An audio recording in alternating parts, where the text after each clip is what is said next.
It's been a little bit since our last report to the Department of War, um, and so a lot has happened since then. So we'll try to go over everything. Yeah. Munhart 1. So Stachnik 12 was launched originally just intending on a very high orbit around Kerbin uh, for a commercial contract. However, while trying to achieve its desired orbit, it ended up being accidentally captured by the moon's sphere of influence and briefly passed around behind it, performing the first moon flyby. Stagnic 12 has thus been redesignated Munhart 1, and using its onboard camera, we took a picture of the far side of the moon, as seen here. This is the first photo ever taken of the far side of the moon, as the moon is tidally locked. All photos before have only been taken of the near side. Of course, the photo is not great. This photo was taken during a full moon, so the far side of the moon was in complete shadow at the time the photo was taken. It's also a very low quality digital camera, but this wasn't really an intentional thing, it just sort of happened. Still, world's first is a world first. Take that win. Shortly after, the ATF launched Centauri 1, and then shortly after that, Dioscuri 2. Seen here, Dioscuri 2 on the left, Centauri 1 on the right. These two craft flew into orbit one after the other and performed the first docking of two spacecraft in orbit, beating us out by quite a bit. In fact, our plans for performing a docking in orbit are still yet to be completed, but we will be overtaking them when we do our own. As you can see here, the Dioscuri 2 capsule on the right side of the image is a manned capsule, which contained two Kerbals, and the Centauri 1 was an unmanned remote satellite docking target. They were able to remote control the targets to allow them to dock with it.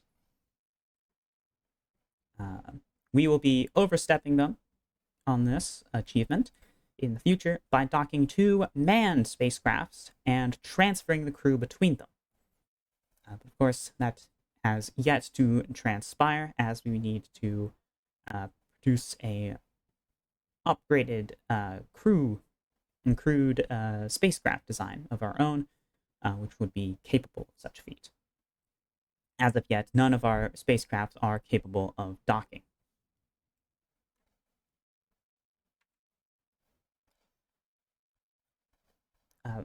Voskhart 2, then after, was the first EVA crew transfer and successful orbital rescue, using an upgraded Vostag capsule with an additional seat for a second Kerbal and an inflatable airlock. We were able to send a Kerbal, in this case Valentina Kerman, into orbit and successfully rendezvoused with a stranded astronaut in space. Yes, the ATF had sent one of their own astronauts, Anbro Kerman, and had stranded them in low Kerbin orbit with seemingly no ability to rescue them. Despite having performed a docking in space, the capsule, of course, had no docking port on it. The docking port from Anbo's capsule had been damaged to the point where she was unable to be rescued by the ATF, who had not yet mastered the ability to perform EVA spacewalks. None of their craft are equipped with airlocks. So, using our own airlock-equipped spacecraft, we were able to successfully rescue Anbro Kerman, who has now joined us as a loyal cosmonaut. Shortly after this, another ATF astronaut was also rescued, that time Sarah Kerman.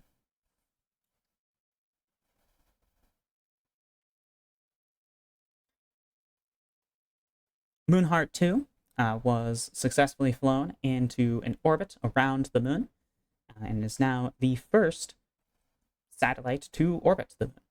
It has been providing relay communications for continued operations around the moon since, as well as having conducted several science experiments over various biomes, netting the program's greatest scientific returns of any singular mission thus far.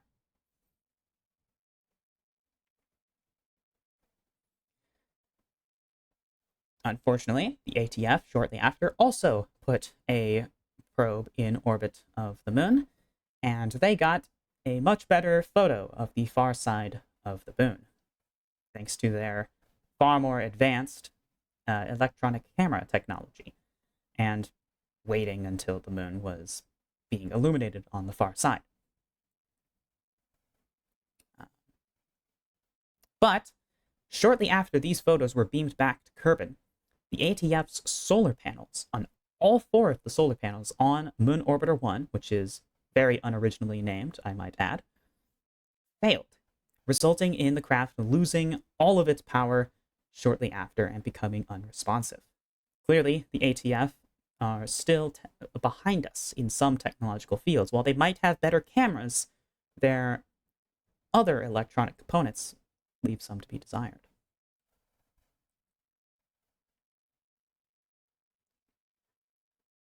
After this achievement of theirs, we of course had to make another achievement of our own, and performed the first Minmus flyby with Minheart 1, a purpose-built, this time, small probe, which was flown around Minmus before recapturing into orbit around Kerbin and being safely burned up in Kerbin's atmosphere after having relayed all of its scientific data back to Kerbin.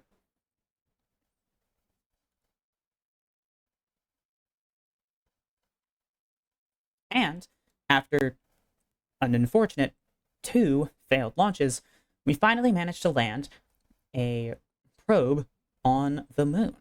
So Moonheart 3 was originally scheduled to be the first probe to land on the moon's surface.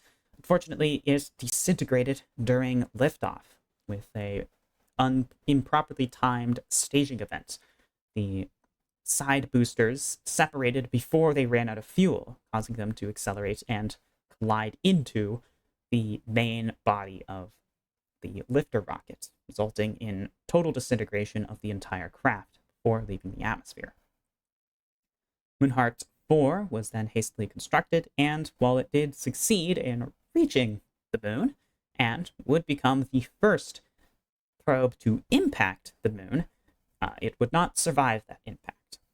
A subsequent redesign of the transfer and descent stage for Moonheart 5 allowed it to perform the first soft landing on the moon's surface. A truly triumphant day for the program. And lastly, Rachmos 1, as it is publicly known, is the first in a series of new satellites to be put around Kerbin. These advanced satellites will carry out better relay communications than the previous Stagnik satellites, as well as perform various scientific duties. However, for Rachmos 1, we have actually sent up a different satellite design, this being Antlers 1. While publicly the satellite is performing scientific research over Kerbin, in reality, Antlers 1 is equipped with 3 highly advanced film cameras.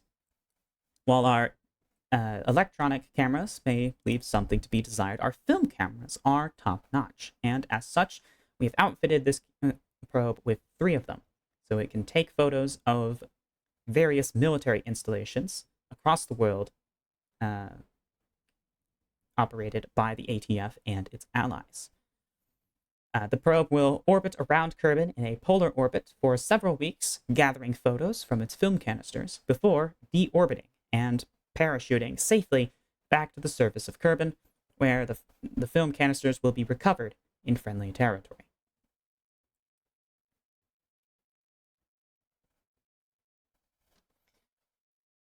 Moving on to global affairs, Great Britain has joined the ATF in its wide-spreading alliance, and the nation of Kung Kao has joined the UCCR's network of allies. The nation of Vietnam, allied with UCCR, has been taken over in a rebellion operating in the south of the nation, funded by the ATF. These rebels are waging war against the Vietnam's native government, who are being assisted by both the UCCR and the nation of Kung Kao.